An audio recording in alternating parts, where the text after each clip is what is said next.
Atenção aí para informação, tá? Possível novidade no Flamengo. Fabrício Romano é um jornalista europeu que acompanha bastante o mercado, certo, Marra? Nas últimas semanas, especialmente, tuitou aí bastante coisa sobre todas essas contratações. E agora ele destaca o Davi Luiz, ó.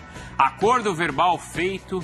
E vamos lá, o zagueiro brasileiro aceitou a proposta de contrato até dezembro de 2022 e está pronto para ir para o Flamengo. Hora de papelada é agora, então. A missão é vencer o Campeonato Brasileiro também. Então a informação da Europa é que já está tudo certo, Marra. Mas a gente já tem falado sobre isso aqui, né, Bruno? Eu acho um belo reforço. Um jogador acima da média, de muita qualidade técnica. É claro, ele não tem a velocidade. Isso não é que é agora. Ele nunca foi um jogador de velocidade. O Flamengo vai jogar pressionando o adversário. Ele ajuda a pressionar. Ele funciona até como um outro armador. É um zagueiro que tem qualidade para armar jogo também. E essa notícia o Rubro Negro está assim, faz tempo esperando, né, Eugênio? Primeiro era aquela questão de esperar fechar a janela. Fechou a janela e não aconteceu nada. Aí tinha a questão do Benfica também inscrever seus jogadores lá na Champions, né? Então, assim, é uma questão de tempo e parece que o tempo está acabando e de maneira favorável ao Flamengo. Sim, havia também uma questão financeira, né? Porque ele pedia muito alto e alguns torcedores até se revoltaram com isso. E queriam o Davi Luiz, tá pedindo muito também, peraí, não é tudo isso, vai devagar. Mas é claro que a gente já comentou várias vezes aqui, é um grande reforço, é um jogador que chega. E eu acho que esse último ponto levantado aqui pelo Marra é fundamental, né? A qualificação na saída de jogo, porque o Flamengo, quando leva o Arão de volta ao meio-campo e volta a trabalhar com dois zagueiros, são, no caso, Gustavo Henrique e Léo Pereira, ou Rodrigo Caio ainda tem qualidade no passe, mas quando ele não joga, o Flamengo perde muito na saída de jogo. E o Davi Luiz vai acrescentar muito, chegando ali, para esse primeiro passe sair com mais qualidade. Então, aí essa saída de jogo é esse primeiro passo, não é aquele Davi Luiz maluco que sai correndo pro meio de campo, não, né, Marcos? Não, mas eu acho que até, se a gente observar, o Flamengo ocupa, você vai falar de Flamengo e Palmeiras, né? Por exemplo, o Flamengo tem, no Campeonato Brasileiro, a média de 60% de posse de bola. O Palmeiras tem bem menos. Isso quer dizer o quê? Normalmente o Flamengo tenta jogar e tenta pressionar o adversário. O Davi Luiz, acho que ele vai iniciar lá atrás, né, com o Diego, mas com o passar do tempo, o Flamengo pressiona o adversário no campo dele. E o Davi Luiz é um outro que vai ser o jogador do passe, da bola por elevação. Ele vai fazer isso. É muito comum mesmo. A gente vai ver isso. A gente vê isso em Premier League. Do passe e do lançamento, né? Sim, do lançamento. A gente vê isso em Premier League com muita frequência. Inclusive, às vezes, zagueiros nem tão badalados assim, como o Anderson, como o Matip. São jogadores que ajudam na construção do jogo. Eu estou esperando isso do Davi Luiz também. Mas desde a montagem do time campeão da Libertadores, lá de 19, acho que esse é o melhor reforço. Porque depois daquele time, chegaram aqueles reforços do tipo o Michael, agora mais recentemente o Andrés Pereira, né? E também o Kennedy. O Davi Luiz não é o melhor, Eugênio? Veio o Pedro também, né? O Pedro. Eu tava aqui, se a gente não está esquecendo de ninguém. Tem o Pedro, tem a contratação do Gabigol, né? Tem a contratação do Gabigol, mas... Já estava lá. Tem o Pedro. Talvez seja o reforço desde aquele time, depois daquele time de 2019, com mais cartaz até, porque é um reforço que vai ser repercutido internacionalmente. Porque aquela montagem daquele time teve a chegada do Felipe Luiz, do Rafinha, então eram contratações assim impactantes, né? Do Arrascaeta, do Gabigol. E o curioso é que o Flamengo perdeu o Pablo Mari para o Arsenal e acaba que o Arsenal entrega o Davi Luiz. O Davi Luiz estava lá. Jogou o primeiro semestre da temporada passada com o Arteta numa linha de 3 zagueiros. No segundo semestre, na segunda etapa da competição, quando o Arsenal melhora, era uma dupla de zagueiros com algum recuo de volante. Mas o Davi Luiz jogou bem também. Eu prefiro ele como terceiro zagueiro, tá? Mas não foi bem o Arsenal. Ele não foi mal. O Arsenal foi bem com 3.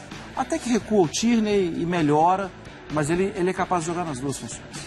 Agora, para o jogo contra o Palmeiras, o Flamengo vai ter aí alguns desfalques importantes, né? Há pouco, inclusive, o Flamengo confirmou que o Diego está passando por um tratamento, ainda não está confirmada a ausência dele no jogo, mas existe também a possibilidade do Diego ser mais um desfalque, tá? Então a gente tem aí na tela exatamente a situação de cada um, tá? Então, desfalques confirmados. Bom, Rodrigo Caio, o Pedro Henrique Torre contou pra gente aí que ainda é uma dúvida, né? Que vai, Vai pro então. jogo. Mas enfim, você tem aí pelo menos Felipe Luiz, René, Kennedy e Bruno Henrique. Então, dos titulares certos aí, Felipe Luiz e o Bruno Henrique. E o René que poderia ser o substituto aí do Felipe Luiz, substituto imediato, né? Se reapresentam no sábado. Então o jogador chega no sábado para já jogar no domingo. Isla, Arrascaeta, Everton Ribeiro e Gabigol. E as dúvidas? Agora o Léo Pereira, o William Arão e também o Diego. É muita gente, né? Problema. Até para um período assim foi só de preparação, de recuperação de jogador, o saldo me parece bem negativo aí, Marco. É muito problema. É claro que a gente vai ter que ser esmiuçado, né? A situação do Rodrigo Caio já deixa de ser de fora para dentro, ele já muda, e aí já melhora um pouco, porque você tem estabilidade no setor que acho que vai ser questionado, né? Porque o Palmeiras é um time de velocidade. Mas sim, né? O meio-campo, o Diego pesa muito, o Felipe Luiz pelo lado esquerdo pesa muito também. É hora do Renato esquentar a cabeça. No caso do lado esquerdo pode não ter nem Felipe Luiz, nem René. E nem o ataque, né? E nem já não tem o Bruno Henrique. E aí tem esses jogadores que estavam com as seleções e que vão chegar na hora ali, Eugênio. Mas aí isso só acontece com muita gente. Né? Mas aí chega e joga, né? Tem esse desgaste, justamente a gente estava acompanhando. O jogo foi quinta-feira à noite, né?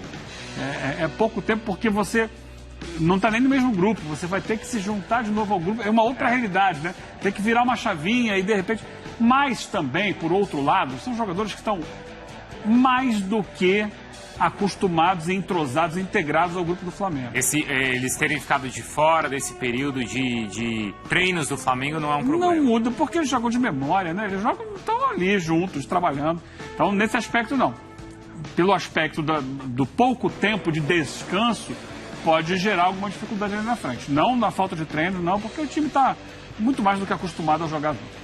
E se todos esses desfalques forem confirmados, é muita gente. Pelo menos metade de um time aí. Eu acho que tem um ponto que o desfalque, nesse tempo de treinamento, ele esteve no Flamengo antes, aí eu acho que ele pode recorrer ao Andrés Pereira de início.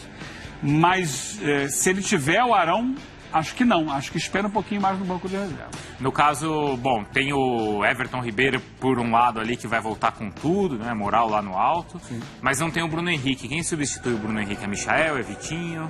Teoricamente é o Michael, né? Vamos colocar o básico que ele fez, inclusive, no jogo lá contra o Grêmio, quando o Bruno Henrique se machucou, coloca o Michael ali para fazer lado de campo, porque ultimamente o Flamengo tem jogado mais num 4-2-3-1.